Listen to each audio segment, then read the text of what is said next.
Hi, welcome back to Crochet Every Day with Judy. Today we're reading from Black Beauty, starting with chapter 47, Hard Times. I shall never forget my new master. He had black eyes and a hooked nose, his mouth was as full of teeth as a bulldog's, and his voice was as harsh as the grinding of cartwheels over gravel stones. His name was Nicholas Skinner, and I believe he was the same man that poor Seedy Sam drove for. I have heard men say that seeing is believing, but I should say that feeling is believing. For much as I had seen before, I never knew until now the utter misery of a cab horse's life. Skinner had a low set of cabs and a low set of drivers. He was hard on the men, and the men were hard on the horses. In this place we had no Sunday rest, and it was in the heat of summer. Sometimes on a Sunday morning, a party of fast men would hire the cab for the day, 4 of them inside and another with the driver, and I had to take them 10 or 15 miles out into the country and back again.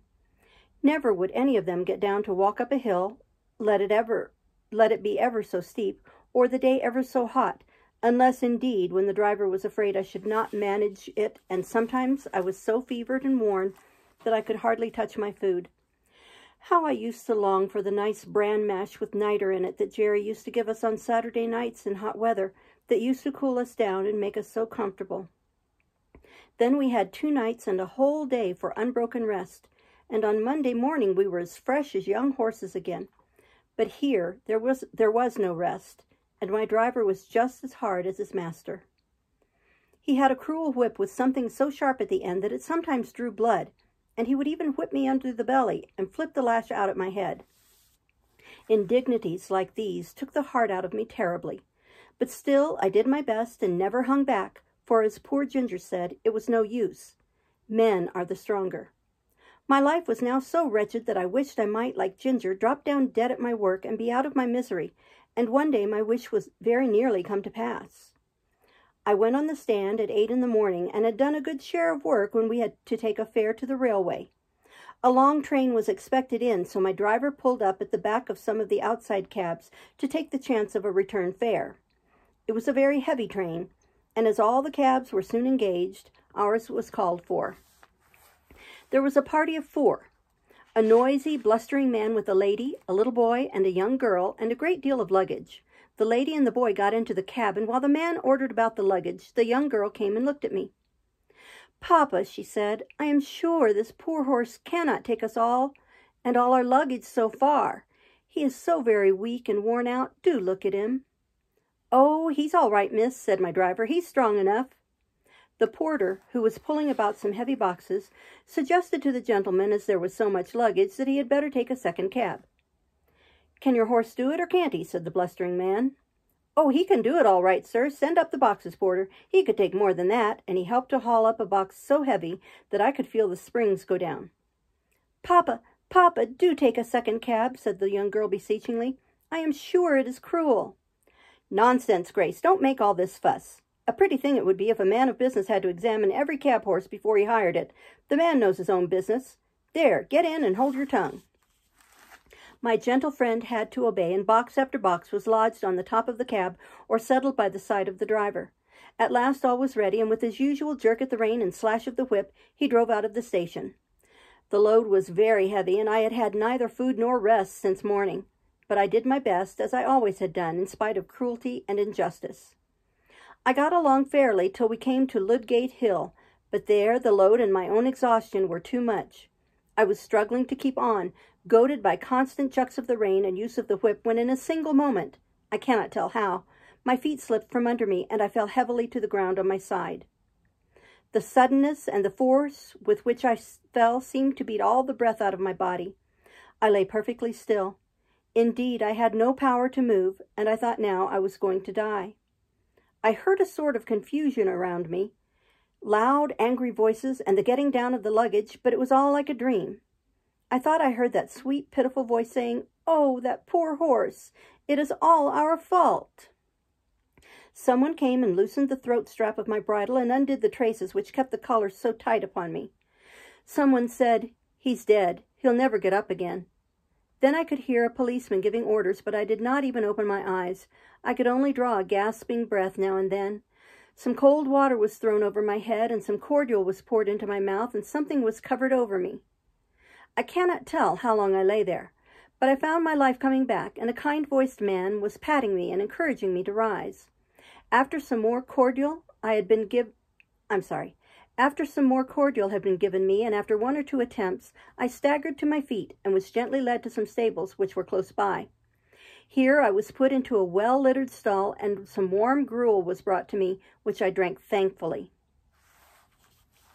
In the evening I was sufficiently recovered to be led back to Skinner's stables, where I think they did the best for me they could. In the morning Skinner came with a farrier to look at me.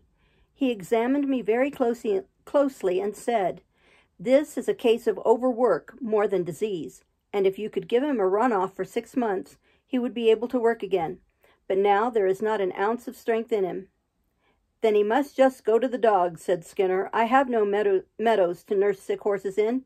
He might get well, or he might not. That sort of thing don't suit my business.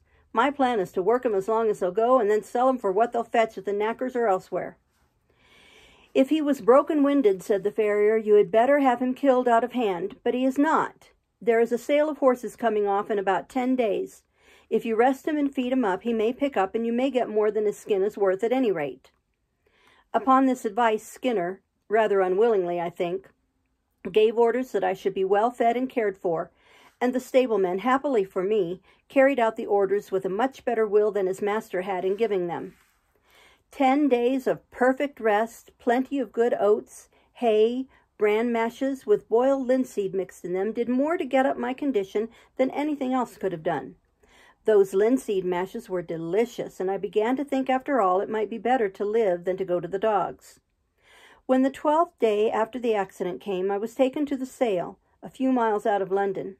I felt that any change from my present place must be an improvement, so I held up my head and hoped for the best. Chapter 48. Farmer Thoroughgood and his grandson Willie. At this sale, of course, I found myself in company with the old, broken-down horses, some lame, some broken-winded, some old, and some that I am sure it would have been merciful to shoot. The buyers and sellers, too, many of them, looked not much better off than the poor beasts they were bargaining about. There were poor old men trying to get a horse or pony for a few pounds that might drag about some little wood or coal cart. There were poor men trying to sell a worn-out beast for 2 or 3 pounds rather than have the greater loss of killing him. Some of them looked as if poverty and hard times had hardened them all over, but there were others that I would have willingly used the last of my strength in serving, poor and shabby, but kind and humane, with voices that I could trust. There was one tottering old man that took a great fancy to me and I to him, but I was not strong enough. It was an anxious time.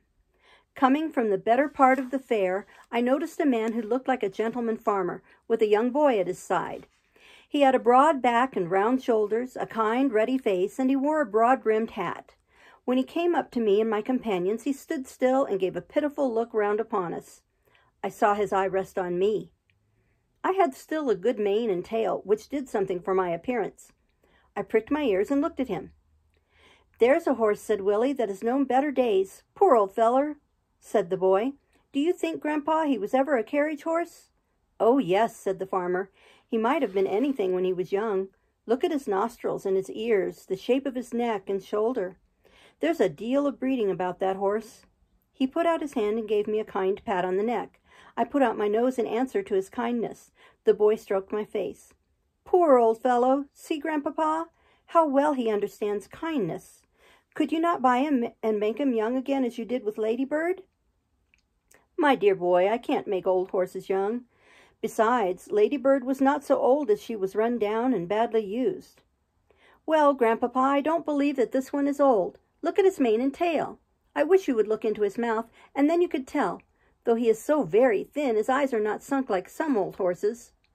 The old gentleman laughed. "Bless the boy, he is as horsey as his old grandfather." "But do look at his mouth, Grandpapa, and ask the price. I am sure he would grow strong in our meadows." The man who had brought me for sale now put in his word. "The young gentleman's a real knowing one, sir. Now the fact is, This here horse is just pulled down with overwork in the cabs. He's not an old one, and I heard as how the veterinary said that a 6 months run-off would set him right up, being as how his wind was not broken. I've had the tending of him these 10 days past, and a gratefuller, pleasanter animal I never met with, and 'twould be worth a gentleman's while to give a £5 note for him, and let him have a chance. I'll be bound he'd be worth £20 next spring." The old gentleman laughed, and the little boy looked up eagerly. "Oh, Grandpapa, did you not say the colt sold for £5 more than you expected? You would not be poorer if you did buy this one." The farmer felt my legs, which were much swelled and strained. Then he looked at my mouth. 13 or 14, I should say. Just trot him out, will you?"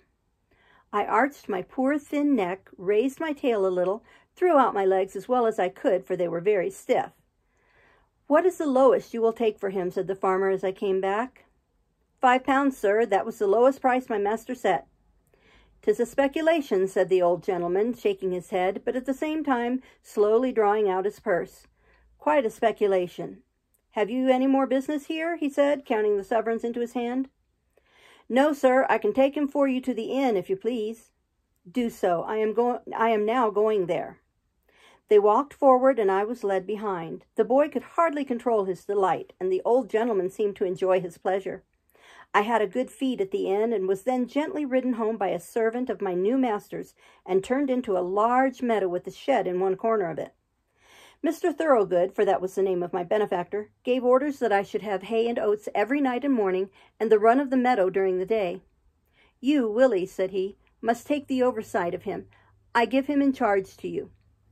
The boy was proud of his charge, and undertook it in all seriousness. There was not a day that he did not pay me a visit, sometimes picking me out from among the other horses and giving me a bit of carrot or something good, or standing by while I ate my oats. He always came with kind words and caresses, and I grew very fond of him. He called me Old Crony because I used to come to him in the field and follow him about. Sometimes he brought his grandfather, who always looked closely at my legs. "This is our point, Willie," he would say, "but he is improving so steadily that I think we shall see a change for the better in the spring." The perfect rest, the good food, the soft turf, and gentle exercise soon began to tell on my condition and my spirits. I had a good constitution from my mother, and I was never strained when I was young, so that I had a better chance than many horses who had been worked before they came to their full strength. During the winter my legs improved so much that I began to feel quite young again. The spring came around, and one day in March Mr. Thoroughgood determined that he would try me in the phaeton. I was well pleased, and he and Willie drove me a few miles. My legs were not stiff now, and I did the work with perfect ease. "He's growing young, Willie. We must give him a little gentle work now, and by midsummer he will be as good as Ladybird. He has a beautiful mouth and good paces. They can't be better." "Oh, Grandpapa, how glad I am you bought him." "So am I, my boy, but he has to thank you more than me. We must now be looking out for a quiet, genteel place for him where he will be valued." Chapter 49.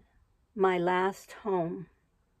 One day during this summer the groom cleaned and dressed me with such extraordinary care that I thought some new change must be at hand.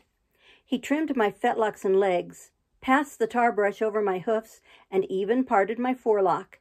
I think the harness had an extra polish. Willie seemed anxious, half merry, as he got into the chaise with his grandfather. "If the ladies take to him," said the old gentleman, "they'll be suited, and he'll be suited. We can but try." At the distance of a mile or two from the village, we came to a pretty low house, with a lawn and a shrubbery at the front, and a drive up to the door. Willie rang the bell, and asked if Miss Blomefield or Miss Ellen was at home. Yes, they were. So, while Willie stayed with me, Mr. Thoroughgood went into the house. In about 10 minutes he returned, followed by 3 ladies. One tall, pale lady, wrapped in a white shawl, leaned on a younger lady with dark eyes and a merry face. The other, a very stately-looking person, was Miss Blomefield. They all came and looked at me and asked questions. The young lady, that was Miss Ellen, took to me very much. She said she was sure she would like me, as I had such a good face. The tall, pale lady said she should always be nervous, riding behind a horse that had once been down, as I might come down again, and if I did, she should never get over the fright. "You see, ladies," said Mr. Thoroughgood, "many first-rate horses have had their knees broken through the carelessness of their drivers, without any fault of their own, and from what I see of this horse, I should say that is his case. But, of course, I do not wish to influence you. If you desire, you can have him on trial, and then your coachman will see what he thinks of him." "You have always been such a good adviser to us about our horses," said the stately lady, "that your recommendation would go a long way with me. If my sister Lavinia sees no objection, we will accept your offer of a trial with thanks." It was then arranged that I should be sent for the next day. In the morning, a smart-looking young man came for me. At first he looked pleased, but when he saw my knees, he said, "I don't think, sir, you should have recommended my ladies a blemished horse like that." "Handsome is that handsome does," said my master. "You are only taking him on trial, and I am sure you will do fairly by him, young man. If he is not as safe as any horse you ever drove, send him back." I was led to my new home, placed in a comfortable stable, fed, and left to myself. The next day, when my groom was cleaning my face, he said, "That is just like the star that Black Beauty had. He is much the same height, too. I wonder where he is now." A little farther on, he came to the place in my neck where I was bled and where a little knot was left in the skin. He almost started and began to look me over carefully, talking to himself. White star in the forehead, one white foot on the off side, this little knot just in that place. Then looking at the middle of my back, and as I am alive, there is that little patch of white hair that John used to call Beauty's threepenny bit. It must be Black Beauty. "Why, Beauty, Beauty, do you know me? Little Joe Green that almost killed you?" And he began patting and patting me as if he was quite overjoyed. I could not say that I remembered him, for now he was a fine grown fellow with black whiskers and a man's voice, but I was sure he knew me, and that he was Joe Green. I was very glad. I put my nose up to him and tried to say that we were friends. I never saw a man so pleased. "Give you a fair trial? I should think so indeed. I wonder who the rascal was that broke your knees, my old beauty. You must have been badly served out somewhere. Well, it won't be my fault if you haven't good times of it now. I wish John Manley was here to see you." In the afternoon, I was put into a low park chair and brought to the door. Miss Ellen was going to try me, and Green went with her. I soon found that she was a good driver, and she seemed pleased with my paces. I heard Joe telling her about me, and that he was sure I was Squire Gordon's old Black Beauty. When we returned, the other sisters came out to hear how I had behaved myself. She told them what she had just heard and said, "I shall certainly write to Mrs. Gordon and tell her that her favorite horse has come to us. How pleased she will be." After this, I was driven every day for a week or so, and as I seemed quite safe, Miss Lavinia at last ventured out in a small, close carriage. After this, it was quite decided to keep me and call me by my old name of Black Beauty. I have now lived in this happy place a whole year. Joe is the best and kindest of grooms. My work is easy and pleasant, and I feel my strength and spirits all coming back again. Mr. Thoroughgood said to Joe the other day, "In your place, he will last till he is 20 years old, perhaps more." Willie always speaks to me when he can and treats me as his special friend. My ladies have promised that I shall never be sold, and so I have nothing to fear. And here my story ends. My troubles are all over, and I am at home. And often, before I am quite awake, I fancy I am still in the orchard at Birtwick, standing with my old friends under the apple tree. That's the end of Black Beauty.